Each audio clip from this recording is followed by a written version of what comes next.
Welcome back everyone to my full robot party challenge on the Final Fantasy Legend 2.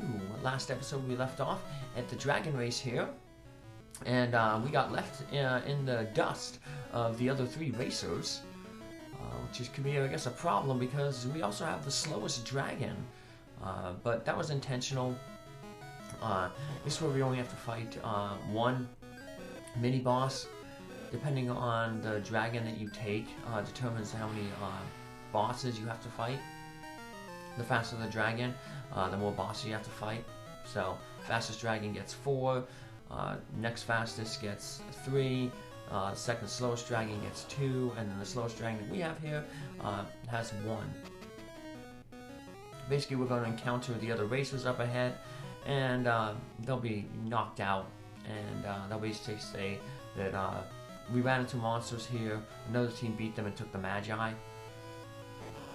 So we're gonna, like I said, end up at the final mini-boss and, as I said, meet all the other racers and overcome the last mini-boss and win the race.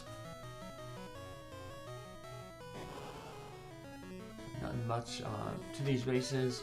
The interesting thing is, if you do take the fastest dragon, you can actually run from the first mini-boss that you run into there, and you'll still get the Magi. The other ones, though, you do have to fight them. You can't flee from them. So, and yeah, like I said, they're pretty tough monsters. So, if you just watch my 4-monster party playthrough, it's a good place to do a save the game, like basic save state, and then attack the monster. If you don't get meat dropped, then you can just reset the game, reload the save you have, and continue to fight them until you get some good monster drop meat to increase your monsters, make them pretty powerful. Speaking of making things powerful, we will be making all our robots more powerful in the next world. Actually, we'll start getting some good equipment, some endgame level equipment that we can use on our characters, and we're going to get a nice grind spot to let us grind. So IG8 got knocked out, so this is where that save comes in. Just reset. There you go. And now we only have to fight one watcher, so that helps. Took it out with the one laser shot. Oh, not laser shot, but one laser swing with our lightsaber there. And now we just head on out and move on to the next world, which is well, I guess they're all kind of self-contained, but this one has like its own whole big story going on with it. So it's based on feudal Japan. It's one of the more interesting worlds. Like I said, where you can start really getting overpowered. There's a merchant shop that sells equipment that normally isn't available until the final town. We're not really going to be shopping at that shop, but the other shops that are available do have some good equipment that will help boost our characters. We'll get a replacement for the lasers. We also get a laser gun, which is a really good single target gun. It's basically the best single target gun, so it's good for bosses. It doesn't matter on stats, and shoots through defenses. Some bosses will have shields later on, and the laser will pierce those shields. And they give, surprisingly, even though they're guns, they give a good agility boost to robots. We want all of our robots to have one of those guns, and like I said, one of the shops do sell them. This is the big Edo town. That's the final castle, the Shogun's castle. If you try to go there now, they just kick you out. there's 2 towns in this area. We're about to pass a court here. There's like a little detective story going on. There's a pier, a shipping pier there over to the right. We're gonna head to this town first. This is where the bazooka is gonna come in handy. You can get a random amount of these guys. We got 5. The most you can get is 8. Get between 4 and 8. Kind of an annoying little group here. We'll take them out with the bazookas. 4 down. 1 more to go.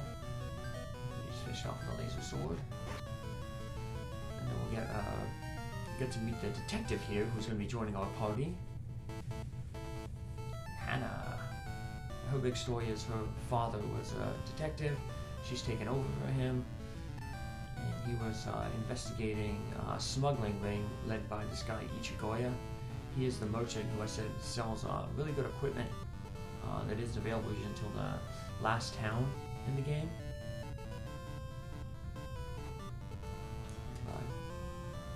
We're not going to be buying any of that equipment.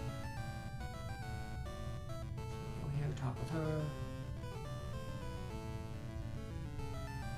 And this opens up the next part of the next sequence in the game. Go back to Ichigoya's place, talk with him. He tells us about a shipment coming in. That opens up a new dungeon now at the port.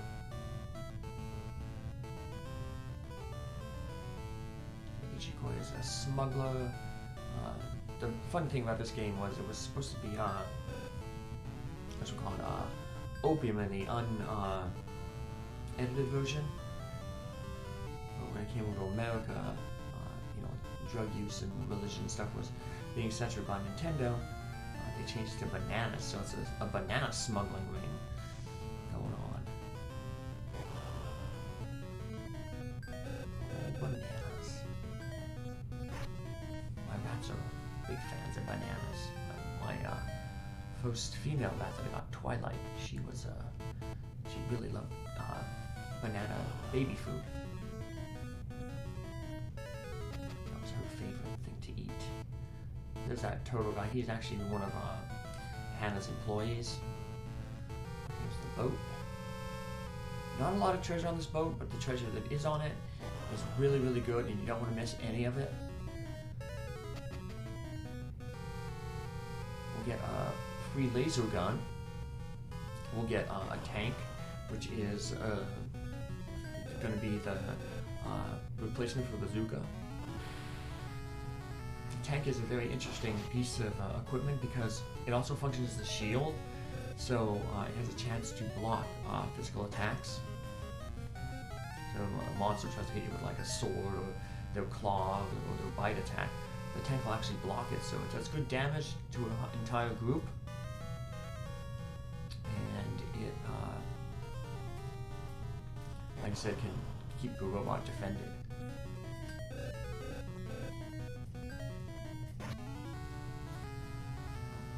Other equipment, we may not use it, but it will come in handy for other characters. Some third party, some fifth party members can join us.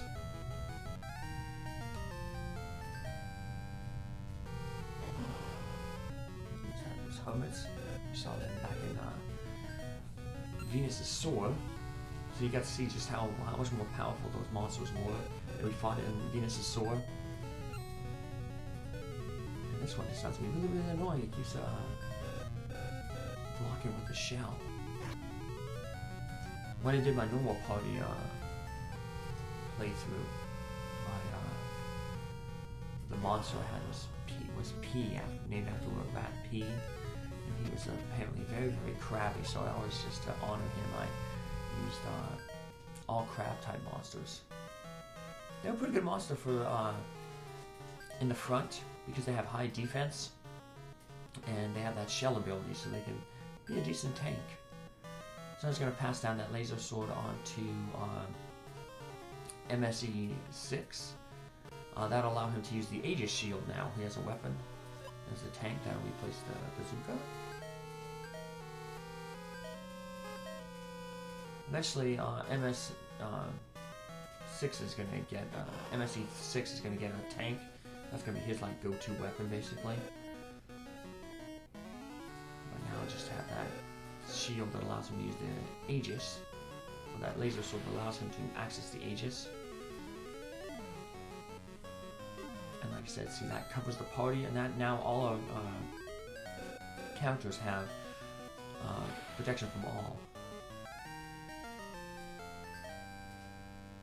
These Sakate boots will go to a 5th party member. It just helps us with a later boss battle. But none of the 5th party members will get any in this world. We actually get 2. We get Hannah, who I talked about earlier. And we see that she's rescued by the samurai Taro up here. And he will join our party then too. Toward the end. We actually find out that Taro is a guardian. Just like how Dad was. Hannah joins the party. She doesn't have really good equipment. Her equipment is actually based on like a Japanese comic about a detective. She has this like stick and coin. And she has really good agility, but like I said, she doesn't stick with the party long. We actually get her twice. Both times though, she doesn't stick with the party long, so no real use grinding with her. We will be doing some grinding though, thanks to that tank. And like I said, even though MSE6, the mouse robot, is going to have a tank at the end game, we want to give the first tank here to IG-88, our robot that's been carrying us, because we are going to be doing some grinding. We get down into the basement of Ichigoya's. We're going to have to go investigate him again. There is a room that has 3 enemies in it. There's 3 sprites sitting there, and when you talk with any of those sprites, you run into a battle. Kind of like how those zombies were in the First World and Key's World in the First World, when we had Key going to Ashura's base. And sometimes when you talk with those enemy sprites and you initiate the battle, sometimes the battle is against a group of knights. And that's really good because the knights give good money, and they also have a chance to drop equipment. Now, none of the equipment that they drop is really useful to us, but it's good for selling, so it helps us build your money really, really quick. And we'll be using that money to buy like cat claws, which are replacement for the laser swords. We can also buy laser guns for all our robots, and we can also get some judo, which is a martial art, which is the second best martial art in terms of boosting robots' agility. There's a way you can use, you notice I did it with my regular party. There's a way you can permanently boost the robot's agility and hit points by using a martial arts bug. I'm not going to take advantage of that though. Otherwise, you can make all your robots have like super massive amounts of hit points, maxed out agility, 255 agility, and then still have their entire inventory free to equip like strength weapons. And then if you grind long enough to get like 7 swords, you can basically take out the final boss in like 2 rounds with a party of robots. So this is the grind area that I'm going to be doing. You just go to these guys, talk with them, and you get into a fight. And we just use the tank. The tank takes out the entire group. If you run into a group that has multiple monsters in it, like sometimes you'll get like this trees, pathogens, these hofas, these swords. Just run from them.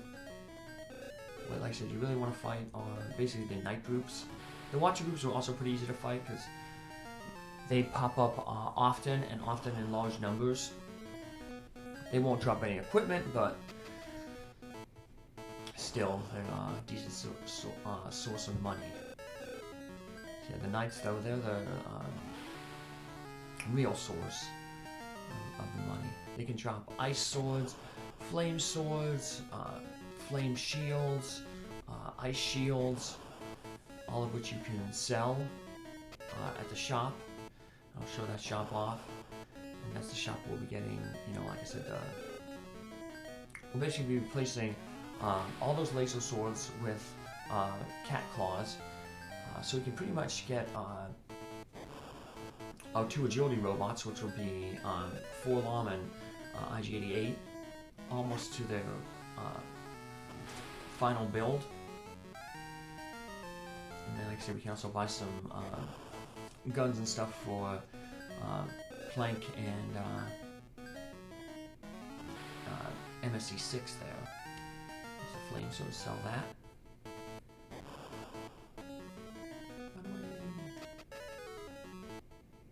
There's a good monster. I mentioned the crab monsters earlier. They get, like I said, toward the end when you get some final type crab monsters. They also the only thing bad about crab monsters is, like, for the most part, they have just single target attacks. But when you get to the final type crab monsters, they start actually having spells. It's like your snow crab has blizzards. The Dagon final crab, I think, has quake, whirl attack.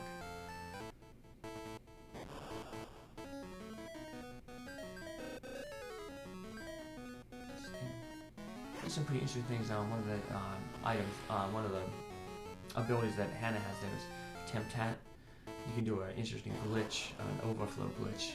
You can watch my regular playthrough of this to see the overflow glitch on the upcoming boss. Where you can charm one of the Hamatos to punch someone and do, like, massive amounts of damage. It overflows the damage calculator. The next boss is the only boss that you can really do that little glitch on. It's also the only boss where you can get this drop, the Abacus. It's kind of a pointless weapon, though. It's not very good, so there's no use farming it.